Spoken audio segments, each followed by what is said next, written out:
In 2005, Marvel's first family made their debut on the big screen with pretty good success, but before that, the Fantastic Four went through some very odd things for years just to get a movie made on them. In this video, we'll be talking about the 2005 movie of the Fantastic Four.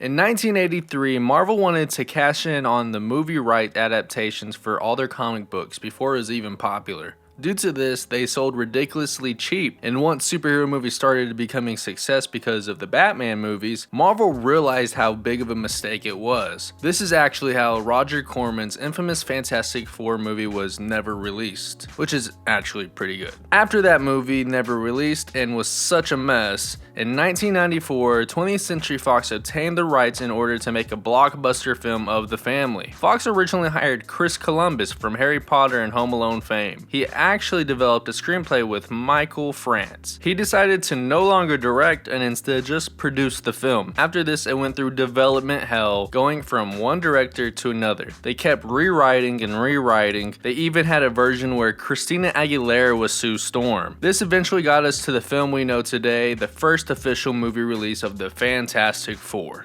This movie starts off with Reed Richards and Ben Grimm at Victor Von Doom's helm due to Reed making some very poor financial decisions. So they went to Victor to plead for his funds in order to fund the next experiment. Victor agrees and recruits Sue and Johnny Storm. A good thing to note in this movie is that they don't mention the comic origins of Reed knowing Storm when she was like 10, and instead makes them closer to age and having a relationship in the past surrounding college. They then take off to space and land in Victor's space station, but that's when the incompetence of everyone gets them completely hit with clouds with cosmic energy. That then mutates them into the characters we know with the superpowers we've known forever. In some runs, Reed is known for being a jerk and it's not too intentional. He's just obsessed with his work, and in others, he's pretty lighthearted, kind of a family man.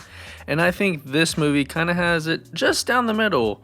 While he's not mean, he is completely dedicated to his work and gets completely lost in his brain and just overthinks, while also being very nice and caring of really everyone. I think Ioan Gruffudd does decent but not great acting. You can tell that sometimes his accent sounds a little fake, but it won't really take you out the movie at all. Michael Chiklis plays a perfect Ben Grimm. He has that gritty voice, it just feels like it's right off of the page. He gives that emotional, hard-headed energy while also being just very vulnerable. And that is really hard to do under 100 pounds of special effects makeup. Before he was Captain America, he was Johnny Storm. I'm not a big fan of how he's written in this. It's a bit over the top, early 2000s ladies stereotype man where you just sexualize everyone.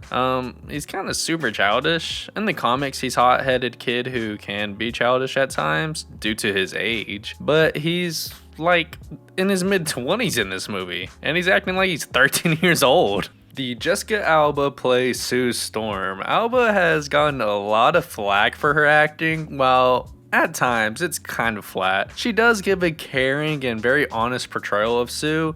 I found it really charming. The only problem I do have is with those crappy colored eye contacts. I hate when people in real life wear the obviously fake contacts.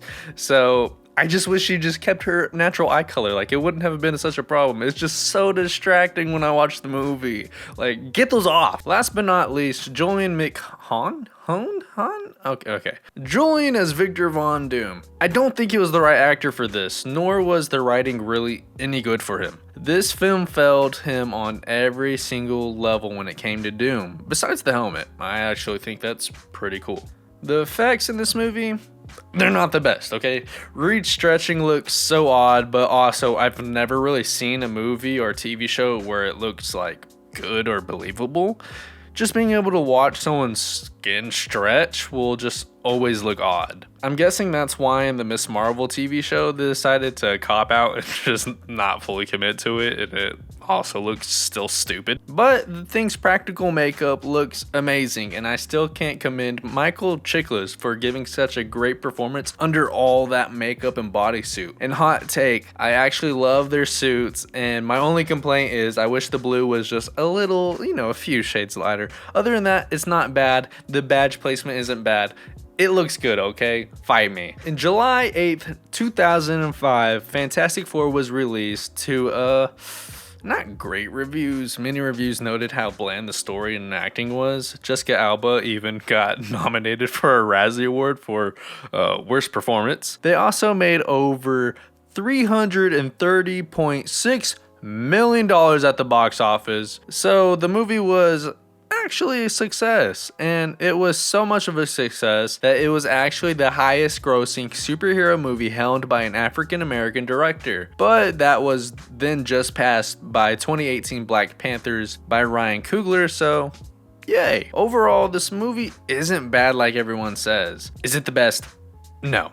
Is this the definitive adaptation of Marvel's First Family? Absolutely not. Hot take, Roger Corman's movie might be a little closer. It just depends on who you think. Even with the campiness and low budget of it, I think it's pretty good. But this is a very charming, lighthearted movie. I actually had a good time watching this movie, so much so that right after I finished it, I watched the sequel because I was like, okay, this wasn't bad. I actually want more of this. I feel like this movie is truly overhated. It has an early 2000s charm that a lot of comedy movies had early back then, which is explained when it comes to the director who also directed the Barbershop movie with Ice Cube. If you're interested in watching this film, I feel like you should. It won't hurt. You might change your opinion when it comes back to this. If you have FX, they used to play this literally all the time, the first one and the second one. So if you have FX, you'll probably see it sooner or later. Well, guys, that's the end of the video. If you liked it and want to see more, go ahead and like the video and subscribe. It won't hurt. Comment below your thoughts on this movie. I'm actually really interested in seeing if people actually have a fond memory of this movie, or you just hate it, or just have anything to add to this. But anyway, guys, I'm Comics from ABT. I'm out. Peace.